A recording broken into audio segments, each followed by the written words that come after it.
దరిద్రం కబడ్డీ ఆడుడంటే ఇదేనేమో. ఉత్తర కొరియా అధ్యక్షుడు కిమ్ వాళ్ళ దేశం సైంటిస్టులు తయారు చేసిన 5,000 టన్నుల బరువు మోసే యుద్ధ నౌకను సముద్రంలో దింపే కార్యానికి పోయిండు.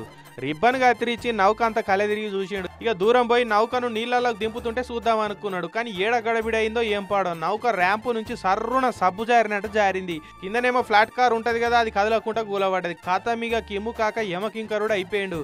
రే దునియా ముంగట నా ఇజ్జత్ తీస్తారు, వార్షిప్ను తయారు చేయమంటే సబ్మెరైన్ తయారు చేస్తారు. మీకు ఈ భూమి మీద బతికే ఛాన్సే లేదుగా.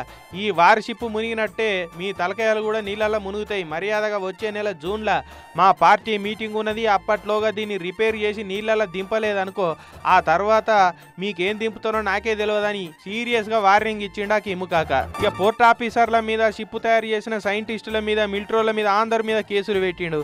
అయినా కిమ్ కాక అందులో ఇజ్జత్ పోయేది ఏమున్నది? మేము కొత్త సబ్మెరైన్ తయారు చేసినామని చెప్తే అయ్యే పాయ, నువ్వు చెప్తే కాదని